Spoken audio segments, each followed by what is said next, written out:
नमस्ते विद्यार्थियों। मेटलोपॉर्फिरिन का फर्स्ट पार्ट हमने बताया कि मेटलोपॉर्फिरिन क्या होते हैं, उसके एग्जाम्पल क्या होंगे और वो कैसे काम करता है। अब हम बात करते हैं मेटलोपॉर्फिरिन का एक महत्वपूर्ण एग्जाम्पल है हीमोग्लोबिन पर। हमने हेम एग्जाम्पल दिया था। हीम एक मेटलोपॉर्फिरिन है और हीमोग्लोबिन एक पिगमेंट है जिस पर हम आगे चर्चा करेंगे। सबसे पहले बताते हैं हीमोग्लोबिन जो है एक कंबाइंड वर्ड है जिसमें हिम प्लस ग्लोबिन दोनों से मिलकर बनता है हीमोग्लोबिन। हिम जो है मेटलोपॉर्फिरिन है, ग्लोबिन एक प्रोटीन है। हीमोग्लोबिन जो है वो बहुत सारे एनिमल बॉडी में पाए जाने वाले या ह्यूमन बॉडी में ज्यादा पाए जाने वाले रेड आरबीसी है और इसमें इसके फंक्शंस के बारे में आगे चर्चा करेंगे। हम सबसे पहले पढ़ते हैं कि हीमोग्लोबिन का स्ट्रक्चर कैसे है, देन आफ्टर पढ़ेंगे इनका फंक्शन क्या है, आपकी बॉडी में कैसे काम करता है, क्या काम होता है, इस पर चर्चा करेंगे।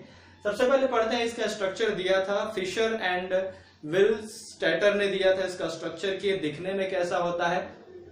मैंने आपको बताया था कि दो महत्वपूर्ण चीजों से मिलकर बना हुआ है, हिम और ग्लोबिन से, तभी क्या कहलाता है, हीमोग्लोबिन कहलाता है। हिम और हीमोग्लोबिन का टोटल जो वेट होता है वो होता है 64,500 AMU, atomic mass of unit. और केवल इसमें केवल हिम प्रोटीन का देखा जाए तो उसका जो मॉलिक्यूलर वेट जो फार्मूला होगा वो C34 H32N4O4 और आयरन Fe रहता है।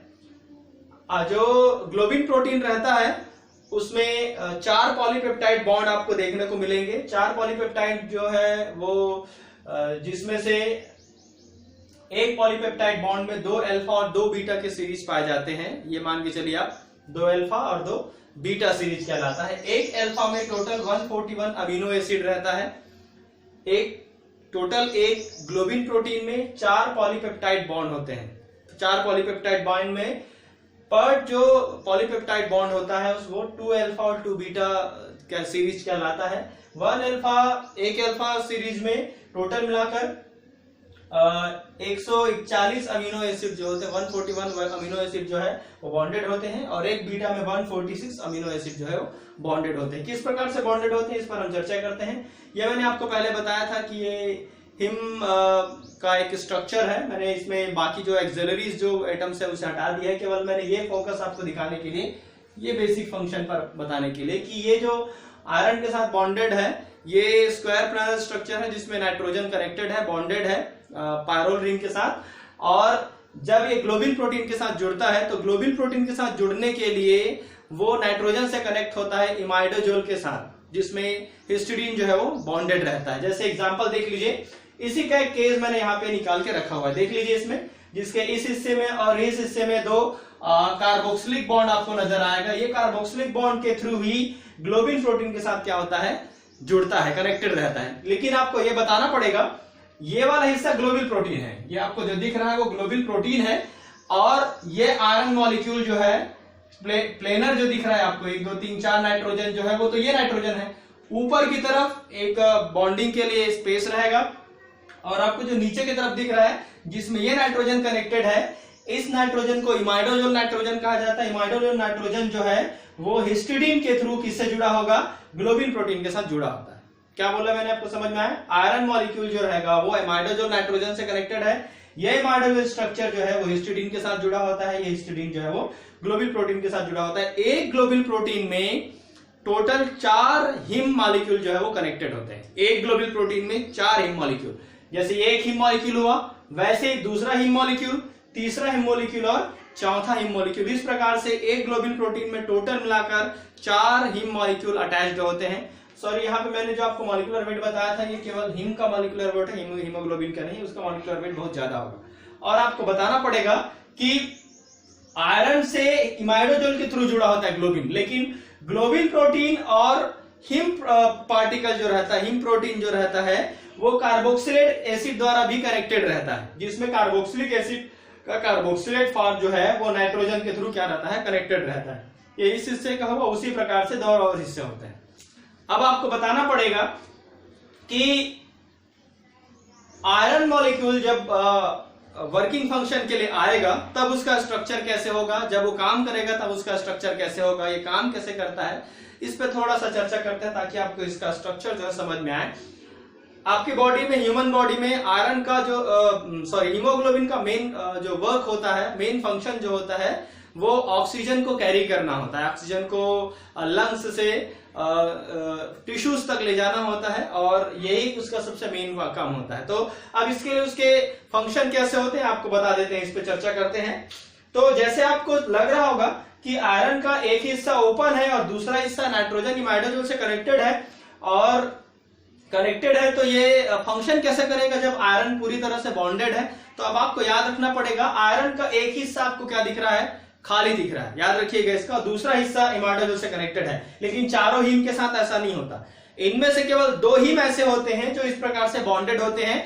2 हीम जो रहते हैं, 2 और हीम जो रहते हैं वो ऊपर और नीचे वाले हिस्से से कैसा रहते हैं, खाली होते हैं। वो केवल कार्बोक्सिलेट से जुड़े होते हैं। ग्लोबिन प्रोटीन से 4 में से 2 हीम ऐसे होंगे जो कार्बोक्सिलेट से कनेक्टेड होंगे, बाकी ऊपर और नीचे का पोर्शन क्या रहेगा, उसका ब्लैंक रहेगा, पीला ब्लैंक रहेगा, बॉन्डेड होगा वाटर मॉलिक्यूल के साथ में। अब ये काम कैसे करता है आपको याद रखना पड़ेगा कि हीम मॉलिक्यूल जो रहता है, हीम मॉलिक्यूल मैं काम बता रहा हूं आपको, मैं इस पे आगे और चर्चा करूंगा। हीम मॉलिक्यूल जो होता है वही मेन फंक्शन होता है। ग्लोबिन प्रोटीन केवल उसके साथ बाइंडेड होता है, लिक्विड के रूप में रहता है, बॉन्डेड के रूप में। तो आयरन मॉलिक्यूल जो होता है वो 2+ ऑक्सीजन स्टेट में होता है हीम मॉलिक्यूल के साथ। और जब ये लंग्स में होता है, ध्यान दीजिएगा अच्छे से, जब ये लंग्स में होता है सबसे पहले तो उसके ऊपर और नीचे के पोर्शन में water molecule as a ligand के फॉर्म में बॉन्डेड होते हैं। आयरन मॉलिक्यूल का ऑक्टेहेड्रल केस में, स्क्वायर प्लेनर में तो नाइट्रोजन है, ऊपर और नीचे की तरफ जो ऑक्टेहेड्रल स्टेज है वो खाली होता है, वहां पे वाटर मॉलिक्यूल होगा, उस समय वो हीम कहलाता है। वाटर मॉलिक्यूल के प्रेजेंस में आयरन मॉलिक्यूल रेड नहीं दिखाई देगा, वो ब्लू कलर का नजर आएगा। याद रखिएगा, आयरन में ऑक्सीजन बाइंडेड नहीं होने के कारण वो डीऑक्सी हीमोग्लोबिन कहलाता है। डीऑक्सी हीमोग्लोबिन होने के कारण उसके ऊपर ऑक्सीजन नहीं होने से वो ब्लू कलर का नजर आता है। दूसरा, जब वो लंग्स में जाता है, लंग्स में जाने के पश्चात उसका वाटर मॉलिक्यूल को ऑक्सीजन मॉलिक्यूल जो है रिप्लेस करेगा, oxygen as a ligand behave करेगा आयरन के साथ, याद रखिएगा। तो आयरन OH जो वाटर मॉलिक्यूल को रिप्लेस करेगा वाटर ऑक्सीजन मॉलिक्यूल और क्या बनाएगा, ऑक्सी हीमोग्लोबिन बनाएगा। ऑक्सी हीमोग्लोबिन का जो कलर होता है वो रेड होता है, मतलब ऑक्सीजन के ligand as a ligand attach होने के कारण आयरन का ऑक्सीजन स्टेट जो है वो हो जाएगा कौन सा, 3। आगे बताऊंगा। स्थायी, अभी तो यह अस्थायी रहता है, स्थायी होने के लिए हीम ऑक्सी हीमोग्लोबिन से हेविन स्ट्रक्चर में कन्वर्ट होता है।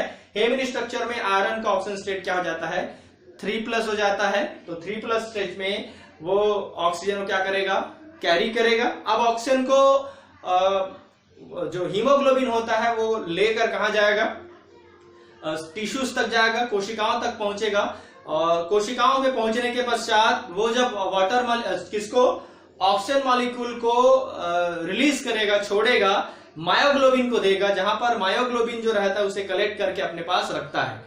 मायोग्लोबिन जो है वो ऑक्सीजन को स्टोर करके रखता है, लेकिन वहां पे दूसरा फंक्शन ये होता है कि जैसे ही हीमोग्लोबिन आयरन ऑक्सीजन मॉलिक्यूल को रिलीज करेगा, ऑक्सीजन को रिलीज करने के बाद उसका ऊपर वाला ये जो हिस्सा होता है वो फिर खाली हो जाता है। तो अब आपको याद रखना पड़ेगा, खाली होने के कारण वहां पे उपस्थित जो कार्बन डाइऑक्साइड है, जो कोशिकाओं में ग्लूकोज को ऑक्सीडेशन करने के बाद जो कोशिकाओं में कार्बन डाइऑक्साइड बचा होता है, उस कार्बन डाइऑक्साइड को इसे वापस लाना है। लेकिन carbon dioxide as a ligand नहीं होने के कारण वहां प्रेजेंस वाटर मॉलिक्यूल के साथ कार्बन डाइऑक्साइड क्रिया करके कार्बोनिक एसिड का निर्माण करता है, मतलब H2CO3 निर्माण करेगा।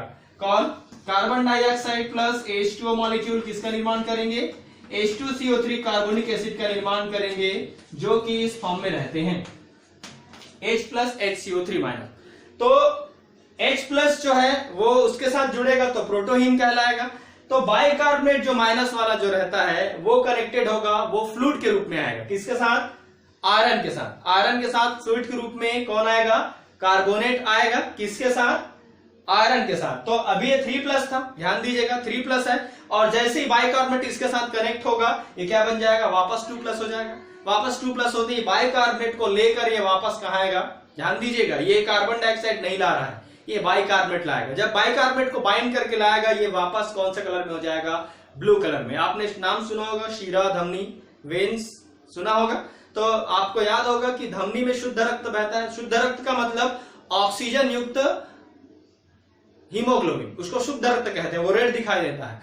और शीरा में अशुद्ध रक्त बहता है। शुद्ध रक्त का मतलब यह है कि जिसमें ऑक्सीजन नहीं पाया जाता, मतलब उसमें बाइकार्बोनेट रहेगा कौन, आयरन के साथ। अब बाइकार्बोनेट को कौन लाता है, आयरन मॉलिक्यूल नहीं रहा है, याद रखना। ग्लोबिन प्रोटीन के साथ कौन आता है, बाइकार्बोनेट आता है। तो बाइकार्बोनेट को कौन लाएगा, हीम प्रोटीन, और ग्लोबिन प्रोटीन के साथ, हीमोग्लोबिन के साथ कौन आएगा, बाइकार्बोनेट आएगा। बाइकार्बोनेट को वापस कहां छोड़ेगा, वो हार्ट के थ्रू कहां जाएगा, लंग्स में। बाइकार्बोनेट वापस वहां पर H+ जो कि प्रोटॉन होता है लंग्स में आपके, तो प्रोटॉन के साथ वापस रिएक्शन करेगा और ये वापस कार्बन डाइऑक्साइड और H2 में डिसोसिएट होगा। कार्बन डाइऑक्साइड लंग्स के द्वारा वापस जो है वो श्वसन नली द्वारा बाहर चला जाएगा और आपके पास फिर वाटर मॉलिक्यूल बचेगा। ये वाटर मॉलिक्यूल वापस फिर इसी तरह बाइंडेड रहेगा। जैसे लंग्स में वापस ऑक्सीजन आएगा तो ये वाटर मॉलिक्यूल को फिर रिप्लेस करेगा, या ऑक्सीजन को बाइंड करके कहां तक ले जाएगा, कोशिकाओं तक ले जाएगा। कोशिकाओं में प्रेजेंस कार्बन डाइऑक्साइड फिर बाइकार्बोनेट पे कन्वर्ट होगा। ये जो साइकिल है वो कंटिन्यू चलते रहता है। आपको याद रखना पड़ेगा हीमोग्लोबिन में से केवल 2 ही हीम प्रोटीन ऐसे होते हैं जो ये इस फॉर्म में एक्टिव होते हैं, बाकी 2 जो है वो पूरी तरह से इमाइडोजोल स्ट्रक्चर के साथ बंधे होते हैं। ग्लोबिन प्रोटीन का काम हीम को सपोर्टिंग नेचर देना ताकि वो आसानी से ऑक्सीजन मॉलिक्यूल को बाइंड कर सके और लंग्स से लेकर कहां तक ले जा सके, ब्लड सेल्स तक ले जा सके। आपकी बॉडी में पाया जाने वाला जो टोटल जो आयरन मॉलिक्यूल होता है, आयरन जो होता है वो 4.2 ग्राम के आसपास होता है, जिसमें से 2.8 ग्राम जो रहता है वो टोटली इसी फॉर्म में पाया जाता है, हीमोग्लोबिन के फॉर्म में। बाकी जो शेष बचा हुआ जो भाग होता है वो आपकी बॉडी में ही संचित होता है, कलेक्टेड रहता है, स्टोरेज रहता है, फेरिटीन के फॉर्म में रहता है। बाद में उसे ट्रांसफेरिटीन नाम का जो दूसरा जो एंजाइम है उसे वो क्या करता है, कैरी करता है, और जहां पर आयरन नया ब्लड का निर्माण होता है वहां पर ये आयरन मॉलिक्यूल को दिया जाता है। बोन मैरो में जहां पे नया रक्त का निर्माण होता है वहां पे आयरन का काम आता है। ये था आपका हीमोग्लोबिन, और हीमोग्लोबिन का मैंने अभी आपको स्ट्रक्चर और फंक्शन बताया। इसके बाद हम पढ़ेंगे हीमोग्लोबिन का कोऑपरेटिव इफेक्ट। वैसे ही सफिशिएंट होता है ये इतना सारा काम, पर हम इसके आगे पढ़ेंगे हीमोग्लोबिन का कोऑपरेटिव इफेक्ट नेक्स्ट पार्ट में। Thank you very much.